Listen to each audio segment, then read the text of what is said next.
All right, let's dive right into this explainer. Picture this. Back in November 2022, India quietly gave birth to a completely new kind of money. And no, we're not talking about a newly minted coin or some crisp, freshly printed polymer note. We're definitely not just talking about another UPI app update either. This was, well, something entirely different, almost a little strange, honestly. We're talking about a currency that lives absolutely and entirely as computer code, yet carries the exact same legal weight as that physical cash sitting in your wallet right now. It's called the Digital Rupee, or e-rupee. Today we're going to unpack the whole story, how it was born, why it's actually kind of struggled to survive in the wild, and why it might quietly become one of the most powerful financial tools a government has ever held. So, right off the bat, we've got to ask the obvious question. What exactly is the Digital Rupee? I mean, it sounds a bit like an oxymoron, right? We're all so used to our digital financial lives at this point, swiping cards, scanning QR codes all day, that you might actually be wondering why a digital rupee is even considered a new invention. To really grasp what this invisible currency actually is, we first have to clear away some of the biggest cognitive roadblocks out there. Because, when most people hear digital money, they immediately think of two things, UPI or cryptocurrency. But let's look at the contrast here, because it's super important. UPI isn't actually money itself. It's a messenger. It's this absolutely brilliant, instant free messenger that moves traditional rupees that already exist in your regular bank account, from one place to another. Cryptocurrency, on the flip side, isn't legal tender. There's no government standing behind it, no central bank guaranteeing its value. The digital rupee is fundamentally completely different from both of those things. And that brings us to the official definition. The e-rupee is an actual, direct digital liability of the Reserve Bank of India. It possesses the exact same legal tender status as a physical banknote. It is money. It's just born digital instead of being printed on some massive press. The RBI actually went ahead and created two versions of it. First, a wholesale version, which is used strictly between banks to settle massive transactions like government securities. And second, a retail version, meant for everyday people, like you and me. So why go through the trouble to build this at all? Well, think about physical cash for a second. Printing it is incredibly expensive. Transporting it under armed guard, storing it in giant vaults, constantly replacing worn-out paper notes. Honestly, it's a logistical nightmare. It requires an operation the size of a small army. So the RBI asked, what if cash could exist without the paper? That would mean vastly cheaper currency management, for one. It could also open a brand new path to financial inclusion for folks without traditional bank accounts.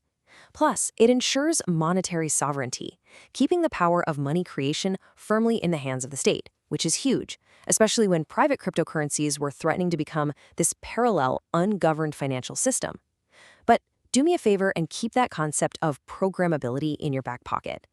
The ability to issue money that can only be spent in certain ways, that is going to be the major plot twist of this story. Okay, let's walk through the timeline real quick to see how this all built up. To make this digital code officially money, the government had to clear a legal path by actually amending the historic RBI Act of 1934. Once that legal foundation was set, things moved fast. On November 1st, 2022, the wholesale pilot went live as banks quietly began settling government securities. Just 1 month later, in December, the retail pilot opened its doors in select cities. Users downloaded a token-based digital wallet, which honestly functioned less like a standard bank balance and more like digital coins physically sitting inside an app. And this is where the engineering is just brilliant. They even built an offline mode. They used short-range wireless tech to let two phones exchange e-rupees without any internet connection at all. Basically, digital cash that behaves exactly like physical cash, even in the middle of a power outage. Part 1. The Grand Illusion, the Rise. For a while there, this launch looked like an absolute runaway triumph. The momentum behind this new digital cash was palpable. By the end of the 2024-2025 financial year, the value of the e-rupee in circulation absolutely exploded. We're talking a massive 334% growth in just a single year. It had spread across 17 participating banks and reached roughly 6 million users. Looking at that, you'd think India's digital cash experiment was an unqualified, massive success, right? It was on everybody's radar. But then we hit part 2, the plot twist, the empty wallet. Because as we moved into the next financial year, that incredible momentum just halted. Analysts started noticing something really strange happening under the hood. Despite the user base holding perfectly steady, the actual value of e-rupees in circulation totally cratered. It dropped from over 1,000 crore rupees down to just about 771 crore rupees. That is a 24% drop in a single year. Analysts started calling this the empty wallet problem. See, millions of accounts had been opened, often because banks offered sweet incentives or employers pushed them, but they were never meaningfully used after that first day.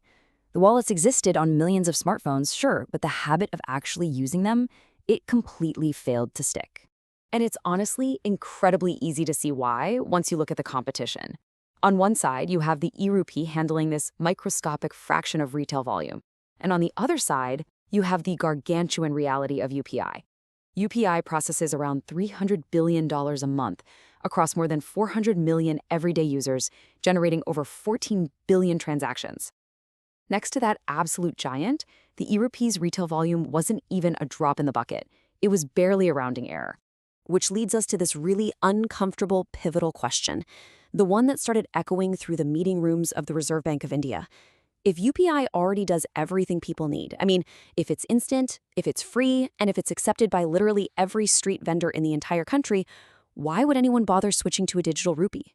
There was simply no friction for the e-rupee to solve for the everyday consumer. And this realization, it forced a massive strategic pivot. Which brings us to part 3, the reveal. Programmable smart money. So the RBI decides to stop fighting UPI for everyday retail dominance, and instead, they turn to that hidden superpower we talked about earlier. Here is exactly how that new strategy operates. The government is piloting the flow of roughly $80 billion of India's welfare system through the e-rupee. Step 1, the government issues the funds. Step 2, the beneficiary receives a specific digital token. And step 3, and this is the absolute magic part, that token can only be spent at authorized vendors for authorized purposes. For instance, in a massive pilot in Gujarat targeting 7.5 million households, a token meant for agricultural fertilizer literally cannot be spent on anything else. The money itself actually knows what it's supposed to be used for. It creates this invisible, unbreakable trail of who received the money, who they spent it with, where, and exactly when. Now, this creates a fascinating double-edged sword. On one hand, you have unprecedented efficiency. For a government trying to stop corruption and plug those massive leakages in welfare spending, programmable money is literally the ultimate tool. But that exact same feature inherently requires unprecedented tracking. It creates a real-time record of exactly how citizens spend the benefits they receive.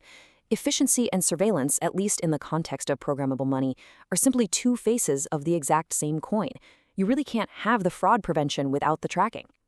Part 4, the global arena. Because India is definitely not running this experiment in a vacuum. Look at the staggering scale of this transition. As of 2026, 146 countries are actively exploring some form of a central bank digital currency, or CBDC. These countries represent over 98% of the global GDP. It's a massive, global marathon to fundamentally redefine what money actually is in the 21st century. And countries are taking wildly different approaches to this. Look at China. Their ECNY is a massive $2.3 trillion rollout with over 3.4 billion transactions. And as of 2026, it even earns interest, basically blurring the line between digital cash and a digital bank account. Then contrast that with the United States, which went in the exact opposite direction.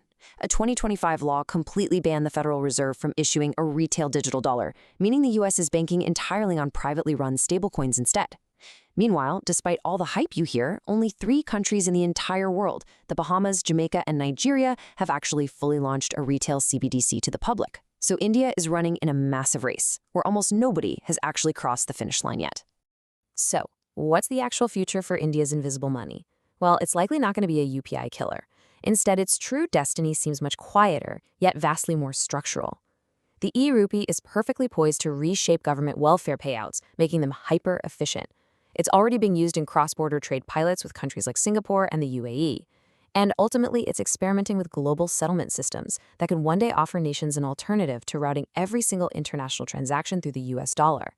So while it might not dominate your smartphone screen, it could completely reshape how nations interact. Which leaves us with this final thought. We've seen the tech, the drop in retail use, the pivot to programmable welfare, and the massive global race taking place right now. The infrastructure for the future of money is being laid down as we speak, mostly invisibly. But as a consumer, knowing everything you know now about how it works, how it compares to UPI, and how it can be programmed, would you actually use a digital rupee for your daily spending?